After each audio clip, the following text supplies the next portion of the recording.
warahmatullahi wabarakatuh. Hello everyone, welcome to the Futuristic Group. My name is Juang Amal Hesta Wiguna. My name is Melinda Alvira. Angela Dewi Karira.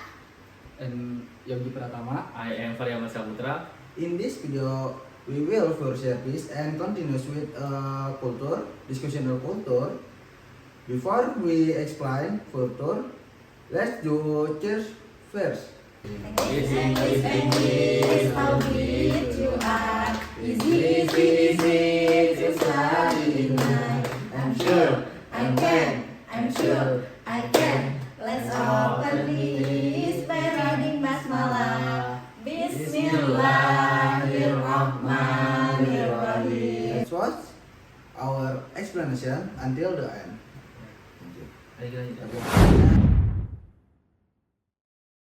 Okay guys, the first material to presentation, Fahri.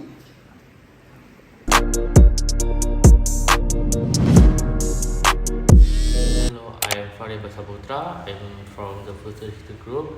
Today I will introduce on one of the bird service, namely barber. Barber is profession that is stuck with cutting, styling, and thinning man hair, beard, and mustache. We can fit it the naked local barbershop, online platforms such as Instagram, Google Maps, or service booking application. What services are provided? Service that barber can usually do such as man haircut, classic or modern style, beard and mustache shaving, head massage, hair styling. How much does the service cost? Haircut 50,000 until 300 rupiah, but shaving 30,000 until 100,000 rupiah. What does the most work for this service barbershop? What contribute the most to this barbershop is barbers skill in providing haircut service, friendly customer service, and the quality of the haircut result. What is the average salary for this job? The average salary of a barber in Indonesia 3 million until 8 million per month, depending on the location and work experience of each individual. What are the benefits of this job? Some of the benefits are flexible working hours, potential for good income, especially if you have regular client, creativity in the styling and cutting hair. When is the best time to ask this service? Before important even wedding, interview, meeting regularly every month for hair care and cutting. What is the educational background? To work in barber shop, formal education like a college degree is not required. Most barber complete a barber school or training program to learn haircut, cutting, shaving, and hygienist, and then get a license. Practical skill and experience matter more than academic. That all the presentation about barber that I can deliver. Thank you. Saya Faryama Saputra, saya dari grup Futuristik. Saat ini saya akan memperkenalkan salah satu layanan murni, yaitu pangkas rambut. Apa nama layanan ini? Layanan ini adalah barber. Barber merupakan profesi yang bertugas memotong, menatah, dan merapikan rambut, jenggot, dan kumis pria. Dimana kita bisa menemukannya? Itu ada di barbershop lokal, platform online seperti Instagram, Google, dan aplikasi pemesanan rambut. Dan apa saja yang disediakan? Itu ada potongan rambut pria, gaya klasik atau modern, pencukuran jenggot dan kumis, pijat kepala, dan penataan rambut. Berapa sih biaya lain-lainnya? Potongan rambut itu ada 50.000 sampai 300.000. Cukur jenggot itu 30.000 sampai 100.000. Apa yang paling cocok untuk jasa pangkas rambut ini? Yang paling berkontribusi pada barbershop ini adalah keterampilan barber dalam memberikan layanan potong rambut, pelayanan pelanggan yang ramah, dan kualitas hasil potongan rambut. Berapa gaji rata-rata untuk pekerjaan ini? Gaji rata-rata seorang barber di Indonesia itu 3 juta sampai 8 juta per bulan. Tergantung lokasi dan pengalaman kerja masing-masing per individu. Apa saja sih keuntungan dari pekerjaan ini? Itu ada jam kerjanya fleksibel, potensi penghasilan yang baik, terutama jika memiliki klien tetap, kreativitas dalam menata dan memotong rambut. Kapan waktu terbaik untuk menggunakan jasa ini? Sebelum acara penting seperti pernikahan, wawancara, dan rapat. Secara rutin setiap bulan untuk perawatan dan pemotongan rambut. Apa latar pendidikannya? Untuk bekerja di tempat pangkas rambut, pendidikan formal seperti gelar sarjana tidak diperlukan. Sebagian besar tukang cukur rambut menyelesaikan sekolah atau program pelatihan tukang cukur rambut untuk mempelajari cara potong rambut, bercukur, dan menjaga kebersihan. Lalu juga mendapatkan lisensi, keterampilan, dan pengalaman praktis yang lebih penting daripada kualifikasi akademis. Sekian presentasi tentang tukang cukur yang dapat saya sampaikan. Terima kasih. The next presentation to Syara.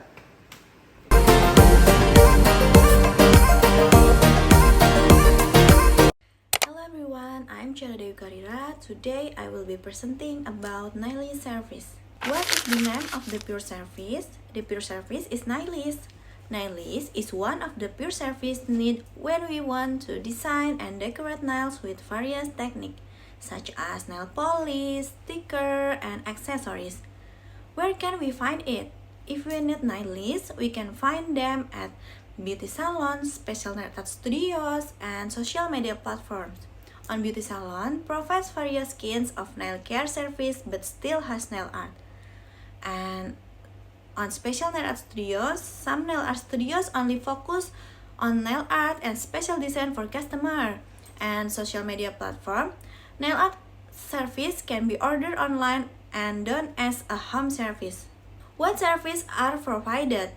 Service provided by Naillist such as manicure and pedicure, nail art design, gel application, nail extension, and nail care. How much does the service cost? Basic manicure 50,000 until 150,000. Nail art 100,000 until 500,000 depending on design. And nail extension and gel 200,000 until 700,000. What does the most work for this service? Here are some things that are generally most suitable or important for a naillist. High quality tools. Good tools make the result neater and more durable. And nail art skill and modern technique. Today, naillists are in high demand because they can create unique or trendy design. Social media and online portfolio very suitable for promotion. What is the average salary for this job? The average salary for a nail artist range from 1,200,000 until 5 million per month, depending on experience and skills. And next, what are the benefits of this job? On benefit of this job, creativity and flexibility. On creativity, provides an opportunity to express creativity and flexibility, flexible working hours, especially for freelancer. And what the best time to ask the service? The best time before a special event such as wedding, party, or birthday. And when you need nail care, for regular nail care to repair damaged nails. What is the educational background? The educational background for my education to become a nail artist in Indonesia is not yet available specifically. However, there are several educational paths that can be taken, such as beauty salon. Many beauty schools offer nail art course program with varying learning duration, and workshop and seminar. Many nail art communities and organizations often hold workshop and seminar on various topics related to nail art. And next, independent learning. In this digital era, there are many independent learning resources can be accessed online. Semuanya, saya Syara Dewi Karira. Hari ini saya akan mempresentasikan tentang layanan naillist. Apa sih nama layanan murni yang akan saya bahas? Layanannya yaitu adalah Nailis. Nailis itu adalah salah satu jasa murni yang dibutuhkan ketika kita ingin mendesain dan mendekor kuku dengan berbagai teknik seperti cat kuku, stiker, dan aksesoris. Di mana ya kita bisa menemukan Nailis? Kita bisa menemukan Nailis di salon kecantikan, karena salon kecantikan menyediakan layanan berbagai macam perawatan kuku, studio nail art khusus. Karena di studio nail art khusus fokus pada seni kuku dan desain kuku, kita juga bisa menemukan Nailis di platform sosial media, karena bisa dipesan online dan dikerjakan di rumah. Dan layanan apa aja sih yang disediakan oleh seorang Nailis? Ada manikur dan pedikur, yang meliputi pembersihan, pengikir, dan pembentukan kuku, serta pijat tangan. Dan ada desain nail art, yaitu perawatan kuku tangan yang meliputi pembersihan, pengikir, dan pembentukan kuku, serta pijat tangan. Dan selanjutnya yaitu ada juga di Nailis aplikasi gel atau pemakaian cat kuku gel yang tahan lama dan berkilau, tersedia dalam berbagai warna dan bisa digabungkan dengan desain nail art. Nailis juga menyediakan nail extension atau perpanjangan kuku dengan menggunakan bahan seperti akrilik, gel, atau fiberglass. Dan Nailis juga bisa melakukan perawatan kuku menggunakan produk seperti minyak kuku, vitamin kuku, dan top coat untuk melindungi kuku dan kutek. Berapa sih biaya layanan seorang Nailis? Biayanya manikur dasar yaitu sekitar 50-150 ribu, nail art 100 ribu sampai 500 ribu tergantung desain, nail extension dan gel yaitu 200 ribu sampai 700 ribu. Apa saja sih yang paling cocok untuk layanan Nailis? Layanan Nailis cocok dengan alat yang berkualitas tinggi, skill nail art, dan teknik yang modern, serta media sosial dan portofolio online juga penting oleh seorang Nailis. Dan berapa ya gaji rata-rata untuk pekerjaan Nailis ini? Gaji rata-rata berkisar sekitar 1.200.000 sampai 5 juta per bulan, tergantung pengalaman dan keterampilan. Selanjutnya, apa aja keuntungan dari pekerjaan Nailis ini? Ada kreativitas, yaitu menyediakan kesempatan untuk mengekspresikan kreativitas kita, dan fleksibilitas waktu. Waktu kerja yang fleksibel terutama bagi freelancer. Dan kapan ya waktu terbaik untuk menggunakan layanan ini? Seperti sebelum acara khusus, misal pernikahan, pesta, atau wisuda. Dan saat kita membutuhkan perawatan kuku. Untuk perawatan kuku secara rutin atau memperbaiki kuku yang rusak. Apa aja sih latar belakang pendidikan seorang Nailis? Latar pendidikan seorang Nailis yaitu pendidikan formal untuk menjadi nail artist di Indonesia belum tersedia secara khusus. Namun ada beberapa jalur pendidikan yang bisa ditempuh, yaitu seperti salon kecantikan, karena banyak sekolah kecantikan yang menawarkan program kursus nail art dengan berbagai durasi belajar yang bervariasi. Bisa juga dengan mengikuti workshop dan seminar. Banyak komunitas dan organisasi nail art yang sering mengadakan workshop dan seminar tentang berbagai topik terkait nail art. Lalu bisa juga kita dengan belajar mandiri, karena di era digital ini banyak sekali sumber belajar mandiri yang bisa diakses secara online. Sekian penjelasan pekerjaan seorang Nailis yang dapat saya sampaikan. Dadah. The next presentation to Sabila.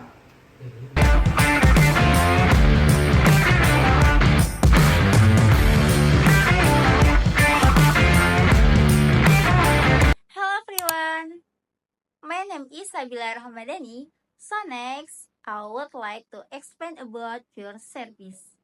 It is about doctor. Doctor is one of the pure services needs when someone needs healthy checkup, diagnosis, treatment, or medical consultation to maintenance or restore their healthy condition. If we need medical services, we can find them at first hospital. Most doctors work here offering various types of medical treatment and emergency care. Second, clinic, smaller health center where doctors provide our patient services. Next, provide practicals. Some doctors open their own practicals and see patients directly. Last, telemedicine platform, online consultation, service via application or website. What services are provided? Health consultation, diagnosis and treatment, prescription of medicine.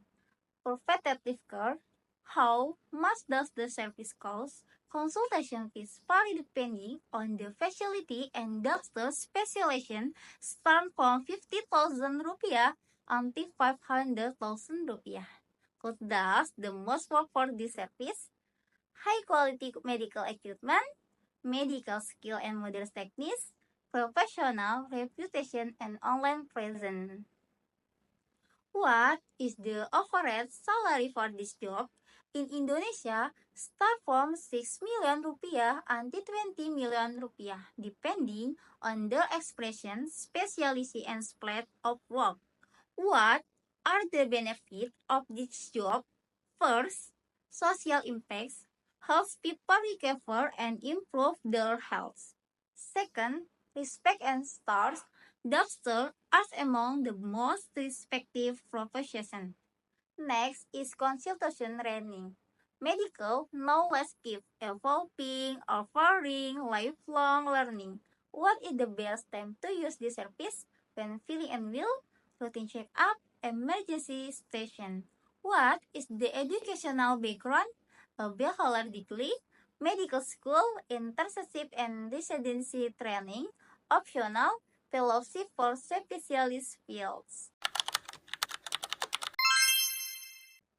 Oke teman-teman, jadi itu tadi penjelasan aku tentang layanan dokter yang ternyata bukan cuma soal ngobatin orang sakit, tapi juga soal peduli sama kesehatan, berbagai manfaat, dan jadi salah satu profesi yang punya peran penting bagi kehidupan kita. Kadang kita tuh suka lupa buat cek kesehatan rutin atau ngerasa baik-baik saja, padahal tubuh butuh perhatian. Jadi, mulai sekarang, yuk lebih peduli sama diri sendiri. Ingat, sehat itu mahal, tapi lebih mahal lagi kalau udah sakit.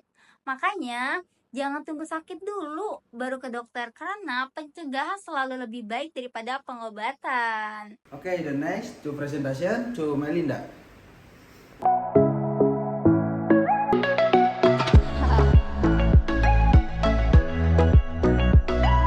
I will continue the presenting about Pure Service makeup artist. Number 1, what is the name of Pure Service? MUA, or also known as makeup artist, is one of the service needed for those of us who want makeup for special event, photo or wedding. Number 2, where can we find makeup artists? If we need makeup service, we can find them at the first beauty studio. Many makeup artists have special studio. The second, online service provides platforms such as Instagram, Facebook, or beauty service. And then, weddings and big events, makeup artists are often found at events such as wedding, fashion show, or photo shoot. Number 3, what service are provided? The first one, their wedding makeup, photoshoot makeup, proposal makeup, bridesmaid makeup, and pre-wedding makeup. And number 4, how much does the service cost? The cost of a makeup artist service can vary depending on the location, experience, and type of service. Bridal makeup 500,000 until 3 million rupiah depending on the location makeup detail. Makeup for special event 300,000 until 500,000 rupiah. Number 5, what does the most work for this service? Here are some things that are generally most suitable or important for AMA. The first, quality tools. High quality tools are neither and more durable. Good tools produce good result. The second, education and certification. Courses with renowned MUA or academies certification can increase credibility. And number 6, what is the average salary for this job? The average salary of a makeup artist range from 5 millions until 10 million rupiah per month, but can be higher for those who are experienced or have regular clients. Number 7, what are the benefits of this job? The first, creativity. Makeup artists have the freedom to be creative and express themselves through makeup artists. And time flexibility. Many makeup artists work freelance, giving them flexibility in determining their schedule. Number 8, best time to use the service. The first, weddings. Bridal makeup is the most popular and much needed service. Big events or parties such as proposal, pre-weddings, bridesmaid, birthday, and other important events. And the last, what is the educational background? MUA usually have a variety of educational backgrounds depending on the path they choose to pursue their career.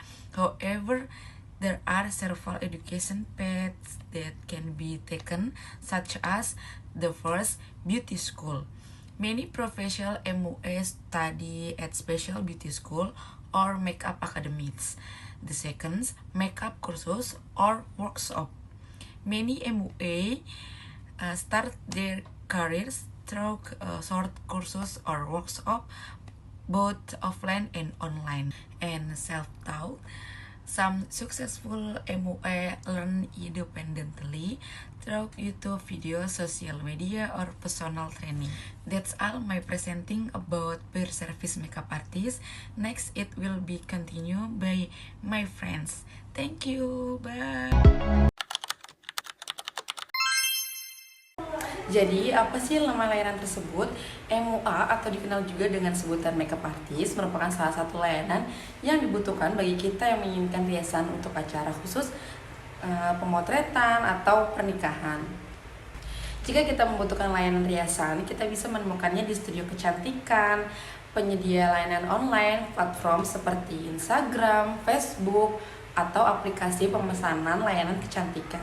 Layanan yang disediakan di makeup artist ada layanan riasan pengantin, riasan pemotretan, riasan lamaran, riasan pengiring pengantin, dan ada juga riasan pra-pernikahan. Biasanya biaya layanan penata rias dapat bervariasi tergantung pada lokasi, pengalaman, dan jenis layanan.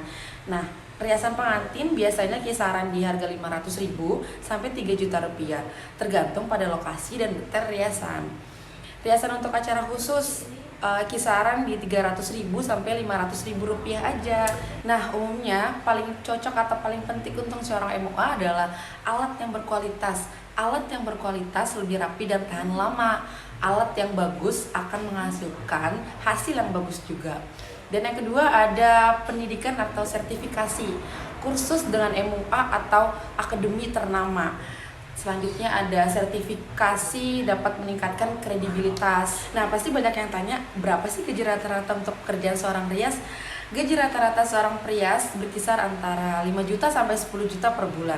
Tetapi bisa lebih bagi mereka yang sudah berpengalaman atau memiliki klien yang tetap. Dan apa sih manfaat pekerjaan ini? Manfaat dari pekerjaan ini adalah kreativitas pertama. Penata rias memiliki kebebasan untuk berkreasi dan mengekspresikan diri melalui riasan seni. Selanjutnya ada fleksibilitas waktu. Banyak penata rias yang dapat bekerja lepas sehingga memiliki keluasan dalam menentukan jadwal mereka. Waktu terbaik untuk menggunakan layanan ini adalah saat pernikahan paling utama. Tata rias pengantin merupakan layanan yang paling populer dan paling dibutuhkan oleh semua orang yang ingin menikah. Selanjutnya ada acara atau pesta besar seperti lamaran, pernikahan, bridesmaid, terus juga ulang tahun, dan lain sebagainya. Dan terakhir, apa sih latar belakang pendidikannya? MUA atau makeup artist biasanya memiliki latar belakang pendidikan yang beragam, tergantung pada jalur yang dipilih untuk menekuni karirnya. Namun, ada beberapa jalur pendidikan yang dapat ditempuh, seperti sekolah kecantikan. Banyak MUA profesional yang belajar di sekolah kecantikan khusus atau akademi tata rias. Yang kedua, workshop atau tata rias. Banyak MUA yang mengawali karirnya melalui kursus singkat atau workshop, baik secara offline dan online. Yang ketiga, belajar secara otodidak. Beberapa MUA yang sukses belajar secara otodidak melalui video YouTube, media sosial, atau pelatihan pribadi. Keren banget nih yang bisa secara otodidak belajar make up di YouTube, di media sosial, tuh keren banget. Karena beberapa sekarang banyak yang sudah canggih zamannya. Karena zaman dulu tuh harus khusus dulu, harus ngeluarin duit dulu untuk bisa make up. Tapi sekarang keren banget. Sekian dari saya, terima kasih, bye. The next presentation, Syumi Juang Amal Seterwiguna.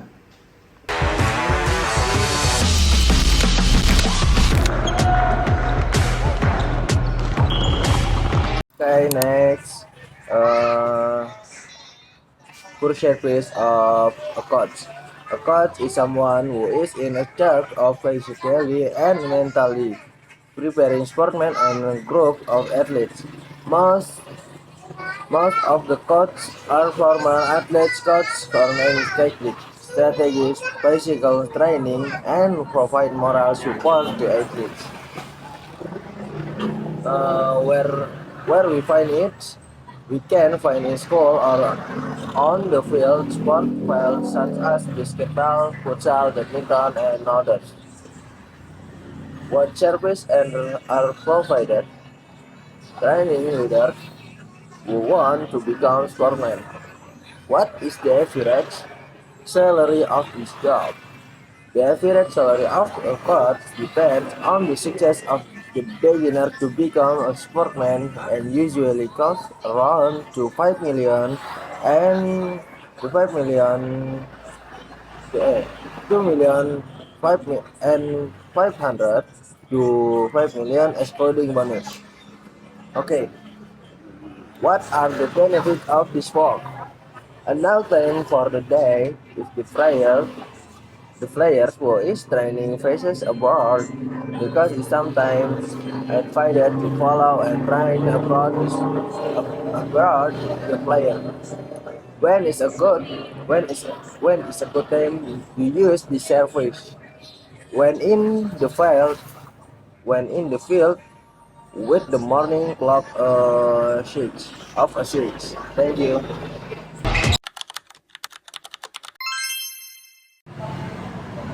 Ya, oke. Selanjutnya tadi saya akan mempresentasikan pelatih. Nah, pelatih itu apa sih? Pelatih adalah seorang yang bertugas untuk mempersiapkan fisik dari mental olahragawan dan kelompok atlet. Nah, di sini tuh saya mempresentasikan tentang pelatih olahraga ya guys ya.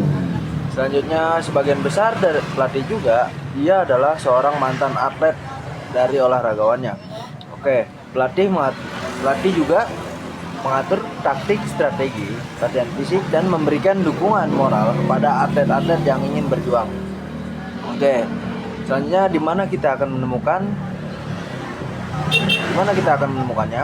Kita dapat menemukannya di sekolah ataupun di lapangan olahraga, ya, seperti lapangan basket, lapangan futsal, lapangan bulu tangkis. Oke, selanjutnya jasa apa saja yang akan diberikan oleh para pelatih. Nah, pelatih juga biasanya memberikan para pemimpin-pemimpin yang ingin menjadi olahragawan. Setelah itu berapa gaji rata-rata seorang pelatih yang melatih para atlet? Oke, gaji rata-ratanya itu tergantung pada keberhasilan pemula yang menjadi olahragawan dan biasanya menghabiskan biaya sekitar 2.500.000 sampai 5 juta rupiah. Oke. Itu pun belum termasuk biaya bonus. Nah, selanjutnya apa saja keuntungan yang akan didapatkan oleh jasa seorang pelatih ya. Jasa seorang pelatih tersebut itu jasa keuntungan itu waktu yang cukup untuk seharian.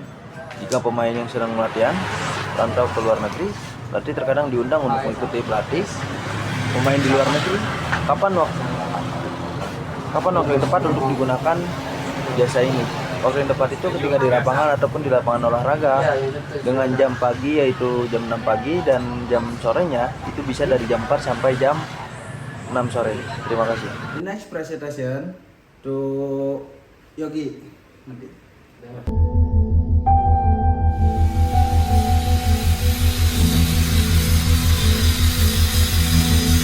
Hello everyone, my name is Yogi Pratama. I want a presentation about mechanic or montir. So first, a mechanic is skilled expert to repair, maintain, and ensure machine and vehicle run at their best. So where can we find it? We can find mechanic at auto repair shop, service station, car dealership, and mobile workshop. Next slide. What service are provided? Mechanic provide service as oil change, engine repair, brake service, tire replacement, and vehicle diagnostics. How much does the service cost? Sample oil change 100 to 300 rupiah, brake service 300 to 700 rupiah, engine tune up 500 to 1,500,000 rupiah, and tire change 400 to 1,000,000 rupiah, depending on tire type. Next, okay. Who does the most work for this job? Most of the work is done by trained and certified mechanic. And what is the average salary for this job? The average salary of a mechanic in Indonesia is around IDR 3 to 7 million per month, depending on experience and place of work. And what are the benefits of this job? Based on experience, stable job demand opportunity to open your own workshop, earn new automotive technology, satisfaction of solving vehicle problems. Next, when is the best time to use this service? Use a mechanic when your vehicle shows of limits, trains noise, warning light, etc. or during routine service every 3 to 6 months. And last slide. What is the educational background? Gratitude of automotive engineering, vocational school, or mechanic training courses. Additional certification such as from LSP authorized workshop will be an added value. Okay, thank you everyone. Slide 1. Siapa sih itu mekanik? Mekanik tuh orang yang jago banget sih, tapi dia jago lah, ngerti, paham soal bongkar pasang mesin motor atau mobil. Biasanya mekanik tuh nongkrongnya di bengkel. Nah, kenapa dia tuh nggak sekedar nongkrong doang, tapi ngebantu kendaraan kalian tuh tetap waras. Tetap waras tuh dalam artian kayak tetap yang tadinya sakit, rusak, ada problems, ada masalah, itu bisa diperbaikin sama mekanik. Terus kalau slide 2, apa aja yang dikerjain sama mekanik? Biasanya tuh gue kasih contoh aja, mekanik tuh biasanya ngerjain ganti oli, servis rem, sama ganti ban. Itu 3 contoh doang, masih banyak lagi yang dikerjain sih. Ini gue kasih 3 contoh. Ganti oli tuh biasanya 100 sampai 300 ribu rupiah. Servis rem biasanya 300 sampai 700 ribu rupiah. Dan ganti ban itu 400 sampai 1 juta rupiah. Tergantung sih kebutuhan dan jenis kendaraan kalian apa. Oke, slide 3. Skill dan cuan mekanik. Skill, kemampuan mekanik tuh harus terlatih, bersertifikat, dan berpengalaman oke. Karena kalau mekanik nggak terlatih, nggak ada berpengalaman sama sekali, itu motor kalian tuh bakalan hancur.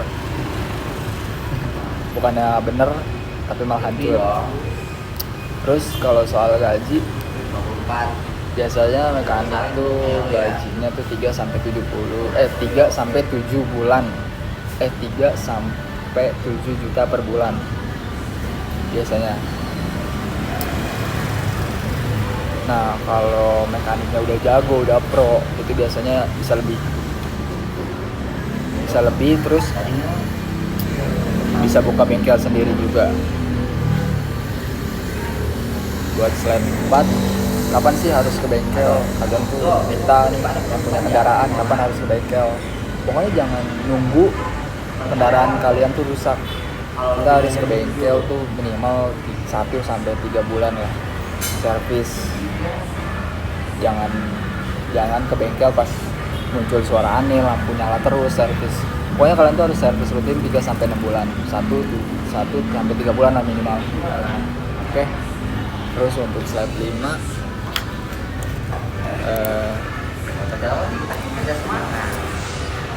pendidikan mekanik. Biasanya mekanik tuh udah pasti lulusannya otomotif SMK. Terus bersertif juga dari LSP atau bengkel resmi. Okay, the next material discussion about culture. The one consumptive culture in Indonesia. Hey Tiara, have you noticed that many people are becoming consumptive? They shop more for style than for real needs. That called consumptive culture, buying too much for image your status. Why do people fall into that habit? One reason is social media and everything pushing a luxury lifestyle. Is the influence really that strong? Very strong, plus there is social pressure and a lack of financial literacy. So people don't really know how to manage their money. Basically, many don't learn to tell the difference between need and want. So what's the solution?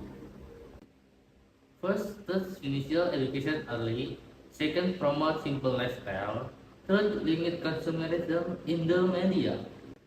I agree, but do you think we can actually change people's mindset? We can as long as we start and stay consistent. Makes sense. Small step can really make a difference if more people join in. Right. So let's be wise consumers and start inspiring others too. Let's ask what we know to make change happen. Because real style isn't in what we buy, but how we live with purpose. Alright, let's start from ourselves and spread the message. Deal. Thanks for the talk, Tiara. Anytime, Fahri. Tiara, kamu sadar nggak sih banyak sekali orang yang menjadi konsumtif? Iya, kayaknya belanja sekarang lebih karena gaya ya, bukan kebutuhan. Benar, itu namanya budaya konsumtif, kebiasa membeli barang berlebih demi status atau gaya hidup. Kenapa ya orang bisa terjebak di budaya kayak gitu? Salah satunya karena media sosial dan iklan yang mendorong gaya hidup mewah. Emang pengaruhnya sebesar itu ya? Besar banget, apalagi kalau ditambah gengsi sosial dan kurangnya literasi keuangan. Jadi orang nggak tahu cara ngatur uang. Iya, banyak yang nggak diajarkan membedakan antara kebutuhan dan keinginan. Terus solusinya apa? Pertama, edukasi keuangan sejak kecil. Kedua, kampanye hidup sederhana. Ketiga, batasi iklan konsumtif di media. Setuju sih, tapi apa mungkin kita bisa mulai ubah pola pikir masyarakat? Mungkin banget, asal dimulai dari hal-hal kecil dan tetap konsisten. Masuk akal, langkah kecil bisa berdampak besar kalau kita banyak yang ikut. Betul, yuk mulai jadi konsumen yang bijak dan ajak orang lain supaya ikut terinspirasi. Kita memanfaatkan pengetahuan ini untuk jadi agen perubahan yuk. Karena gaya sesungguhnya bukan dari apa yang kita beli, tapi dari cara hidup yang penuh makna. Oke deh, kita mulai dari diri sendiri dan sebarkan pesan baik ini. Siap, makasih udah ngobrol Tiara. Kapan aja Fahri? Okay, next, wayang kulit culture. Ya, oke. Halo Yogi. Halo Jual. Jual. The next, wayang kulit performance was fascinating. But why do you think fewer young people will come to watch it? Good question. Why do you think that is?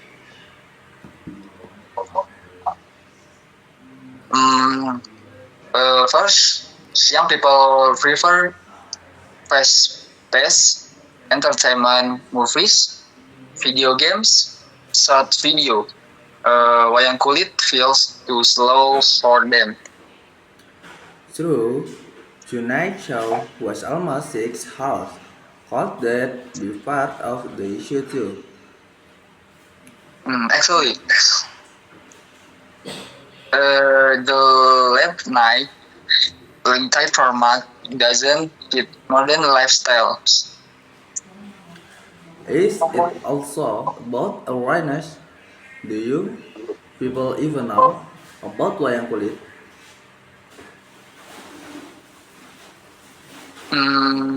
That's the third issue. Lack of promotion on platform like Instagram, YouTube, or TikTok. That's too bad.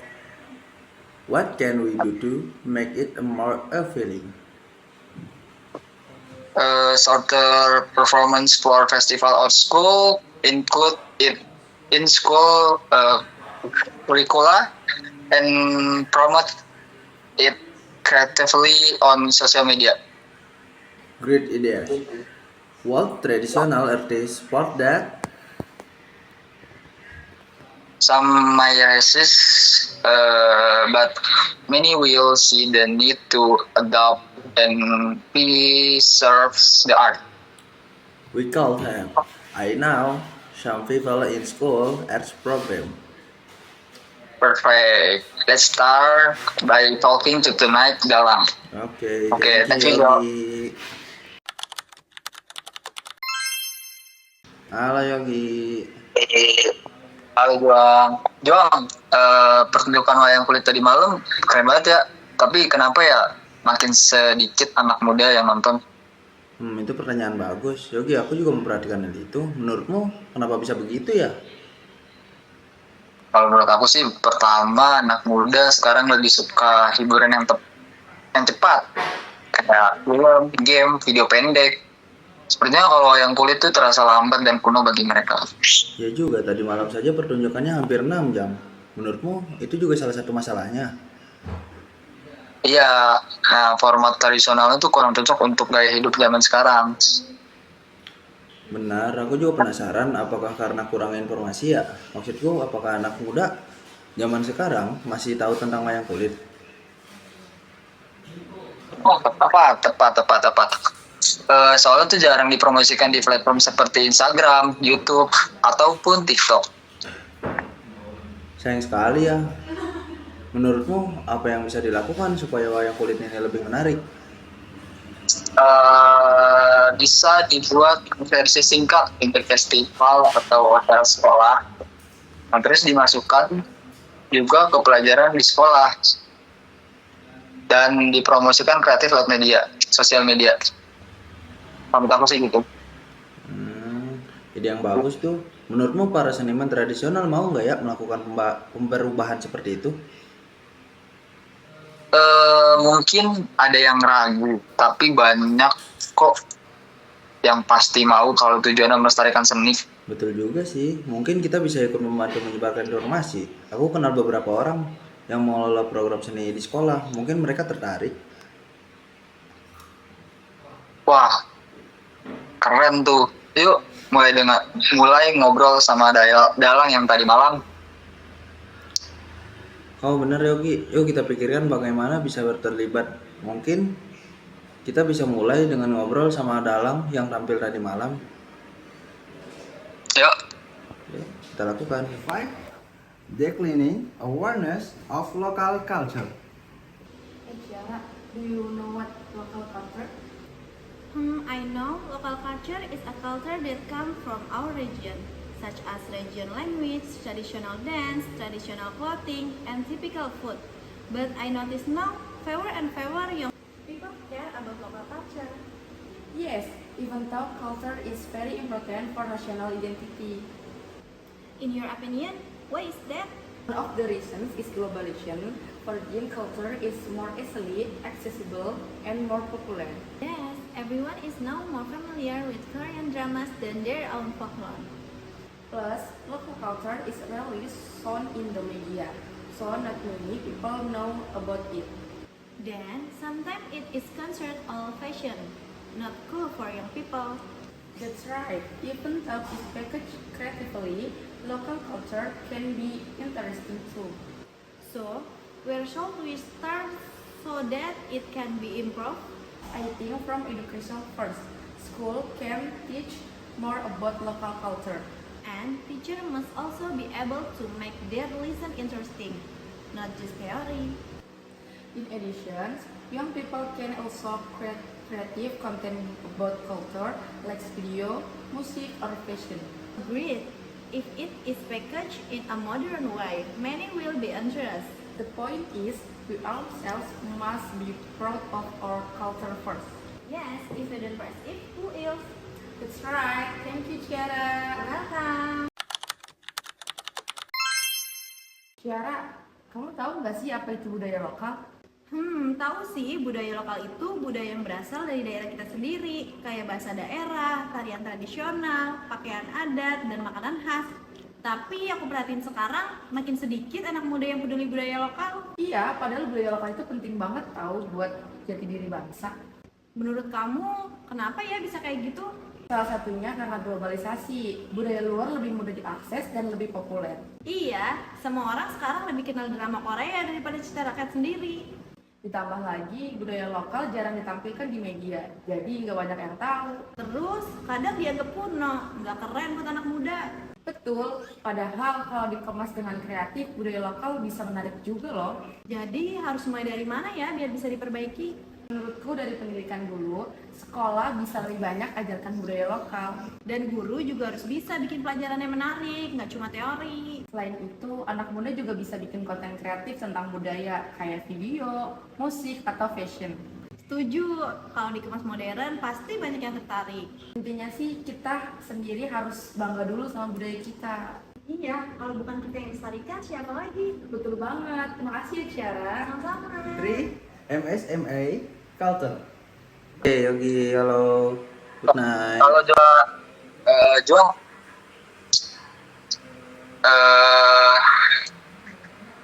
Well, yeah, but there are still many SMEs that have not gone digital, right? That's right. Many still use conventional methods. Today, consumers are more searching for product online. That is why it is very important for MSMA to be technologically literate. Okay. Do you sell online yourself? It's been now. I use Instagram as a marketplace. In addition, he also participates in digital marketing training for MSMA from the government. Gee, cool. What do you think is the biggest challenge for MSA today? In my opinion, lack of knowledge about branding and finance. Many have good sellers but can't manage financial well. What the solution?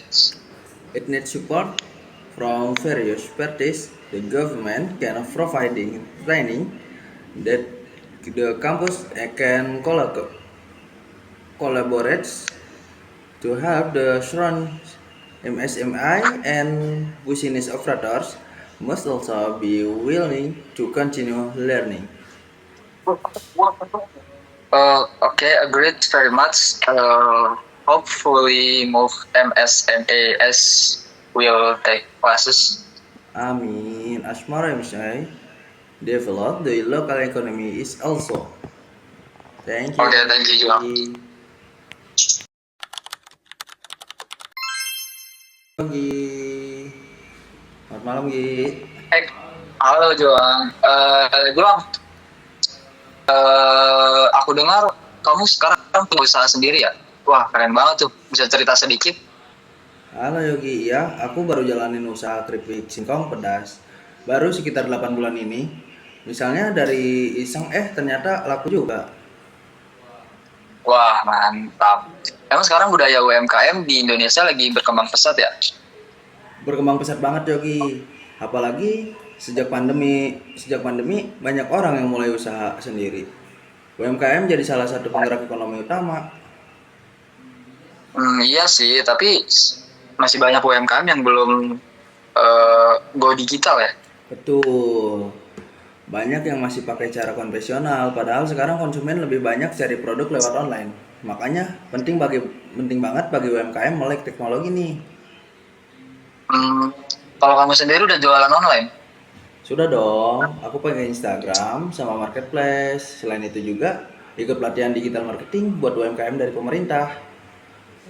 Wow, keren banget. Menurut kamu apa tantangan terbesar UMKM saat ini? Menurutku sih kurangnya pengetahuan soal branding dan keuangan. Banyak yang jualan bagus tapi nggak bisa kelola keuangan dengan baik. Solusinya gimana tuh? Seharusnya itu perlu dukungan dari berbagai pihak. Contoh misalkan dari pemerintah bisa kasih pelatihan, kampus bisa kasih kolaborasi, bantu UMKM sekitar, dan pelaku usaha juga harus mau belajar terus. Setuju banget. Semoga makin banyak UMKM yang naik kelas ya. Amin. Semakin banyak UMKM yang berkembang, ekonomi lokal juga makin luas maupun kuat. Amin. Terima kasih Yogi. The next patriarchy and society. Ciara. Hey Fahri, Yes, have you ever heard about patriarchy? is where men are seen as more important than women, right? Exactly. Usually men are expected to lead and women to follow. Why does patriarchy still exist today? There are a few causes. One is old tradition where men are always seen as leader. Do you think traditions are hard to change? Yes, and also wrong ideas about religion, where some people use religion to say men are superior. That sounds complicated. How can we address that? Many children around talk about equality from a young age, so they grow up with unfair views. So, education is key? Exactly. First, teach equality early so kids know boys and girls have the same right. What else can help residents' education? Second, support women in school and work so they can become leaders too. That makes sense. And the last solution? Lastly, we need change in laws and social mindset so men and women are treated equally. Hopefully, with change society will become fairer. How long do you think it will take? It will take time, but starting now is the most important step. I agree, change won't come overnight, but we can start being fair in daily life. Right, let's be the generation that promotes equality, non-judgment. Thanks for the eye-opening talk, Ciara. Anytime, Fari, let's keep learning and sharing. Bye, Fari. Oke, Ciara, dah.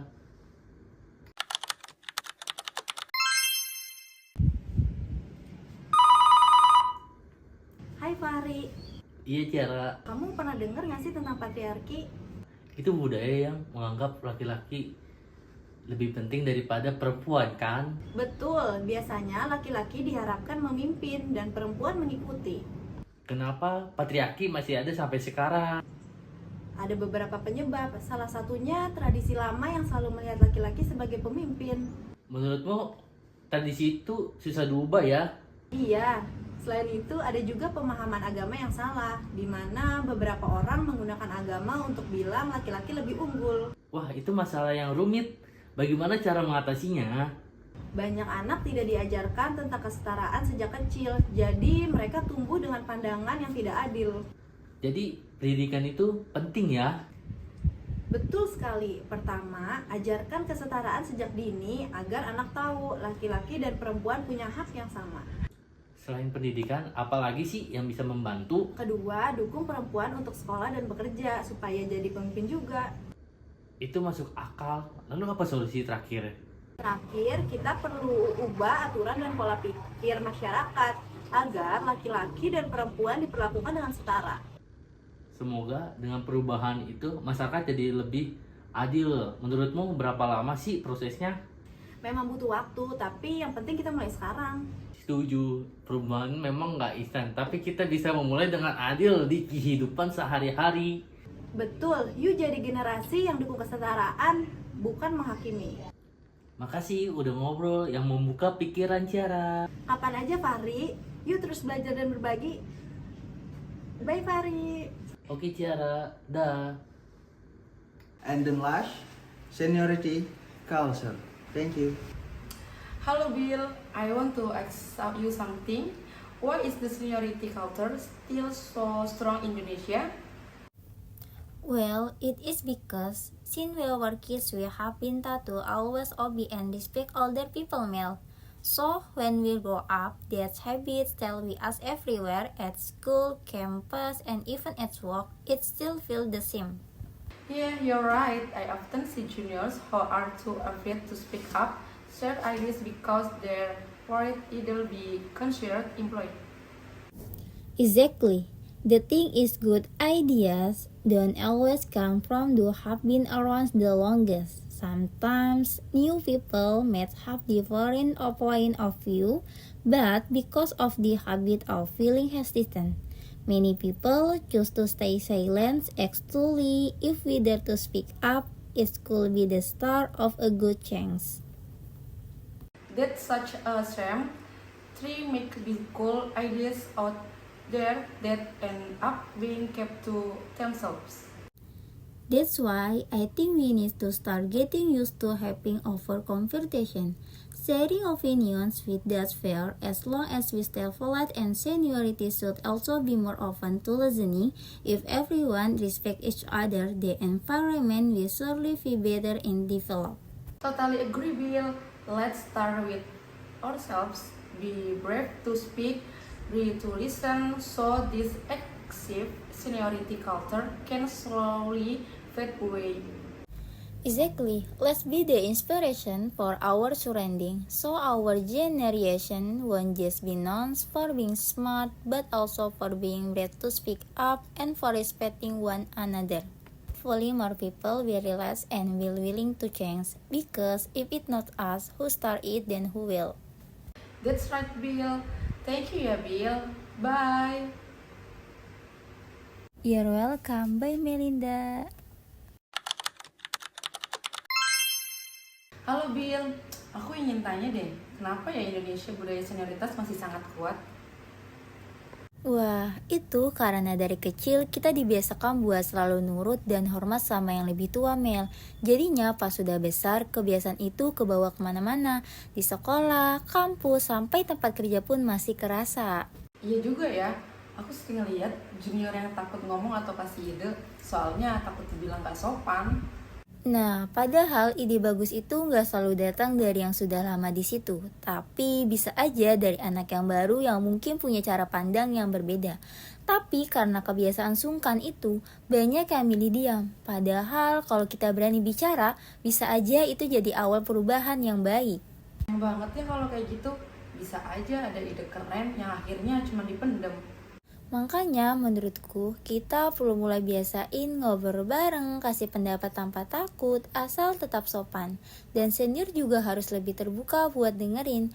Kalau semua saling menghargai, suasananya pasti jadi lebih enak dan berkembang. Setuju banget, Bill. Yuk kita mulai dari diri sendiri, berani ngomong, berani dengerin, biar budaya senioritas yang berlebihan itu pelan-pelan hilang. Betul, yuk kita sama-sama jadi inspirasi buat lingkungan kita.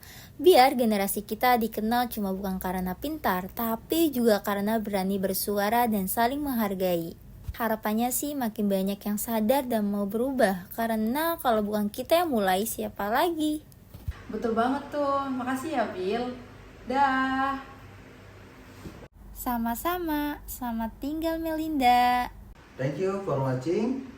And the video from our group, hopefully the material we present about pure service and culture discussion can be powerful, the interest to unite. English, how great you are. Easy to study in life. I'm sure I can Let's open this